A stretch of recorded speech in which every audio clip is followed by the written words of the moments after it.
এভাবেই বছর কেটে গেল। ছোট্ট সানি এখন তরুণী, কিন্তু একটা বিষয় বদলায়নি, তার মনের অদম্য কৌতূহল। বরং সময়ের সঙ্গে সঙ্গে সেই প্রশ্নগুলো আরো গভীর হয়ে উঠেছে। সানি একটু দূরে তাকিয়ে, হানি, তোমার কি কখনো মনে হয় আমাদের এই ছোট্ট গ্রামের বাইরেও আরো বড় একটা পৃথিবী আছে? হানি: অবশ্যই আছে, তবে সেই পৃথিবীকে খুঁজতে সবাইকে পথে নামতে হয় না।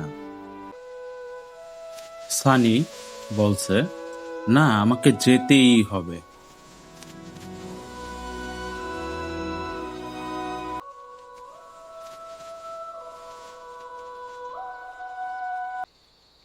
হানি কিছুক্ষণ চুপ করে রইল।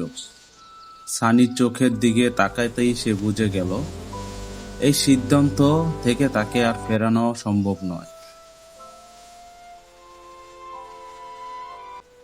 হানি বলছে, সানি, তুমি কি সত্যিই চলে যেতে চাও? সানি: হ্যাঁ, আমি জানতে চাই আমি আসলে কে। কেন জানি সবসময় মনে হয় আমার জীবনের সঙ্গে জড়িয়ে আছে এমন একটা রহস্য যার উত্তর এখনো খুঁজে পাইনি।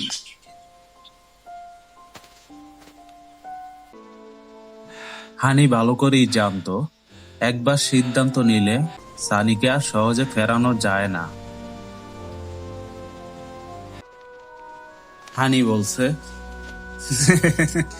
তাহলে আমিও তোমার সঙ্গে যাব। সানি মাথা নেড়ে বলল, না, এই পথটা আমাকে একাই হাঁটতে হবে। এই যাত্রা আমার নিজের।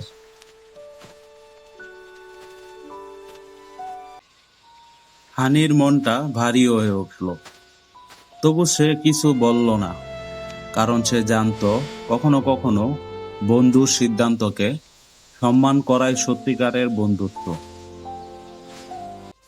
ভোরের পাখি ডাকছে। পরদিন সূর্য ওঠার আগেই সানি ছোট্ট ব্যাগটা কাঁধে তুলে নিল। তারপর নীরবে রানী শিমুর কাছে বিদায় জানাতে গেল। Queen Shimu রানী শিমু lovingly says ভিজা goodbye to চোখে, Sani, hiding her sadness সাবধানে while giving থেকো a মা, final blessing. নিচের খেয়াল রেখো। সানি মৃদু এসে, চিন্তা করো না আম্মু, আমি অবশ্যই ফিরে আসবো তোমাদের মাঝে। বিদায় জানিয়ে সানি হানির দিকে তাকালো। হানি, কোনো বিপদে পড়লে একবার শুধু আমার কথা মনে করো, পাশে আসি সব সময়। সানি বলছে, মনে করব সব সময়। এরপর গ্রামটাকে পিছনে ফেরে সানি পা বাড়ালো অজানা বনের পথে। সে তখনও জানতো না সামনে অপেক্ষা করছে এমন এক সত্য যা চিরতরে বদলে দেবে তার জীবন। আর বহু বছর ধরে ঘুমিয়ে থাকা এক অভিশাপ ধীরে ধীরে জেগে উঠেছে। শুরুর পথটা ছিল শান্ত, গাছের ফাঁক দিয়ে সূর্যের আলো মাটিতে পড়ছিল। কিন্তু যতই সানি সামনে এগোতে লাগলো, চারপাশের পরিবেশ ততই বদলে যেতে শুরু করলো। সানি ভেবে অবাক, কি অদ্ভুত জায়গা, এত নীরব কেন? সানি থেমে চারিদিকে তাকালো।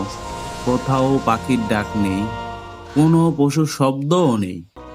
চারিদিক যেন নিঃশ্বাস আটকে আছে।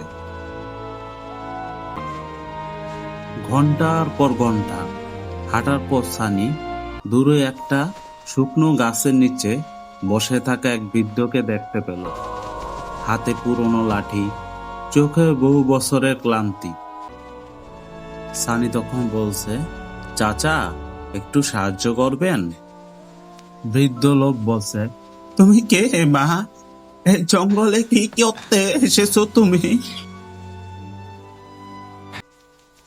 সানি তখন বলল, আমি নিজের পরিচয় খুঁজতে বের হয়েছি, কিন্তু বুঝতে পারছি না কোথায় এসে পড়েছি? বৃদ্ধ কিছুক্ষণ সানির দিকে তাকিয়ে রইলেন। হঠাৎ তার চোখে বিস্ময়ের ঝিলিক ফুটে উঠল।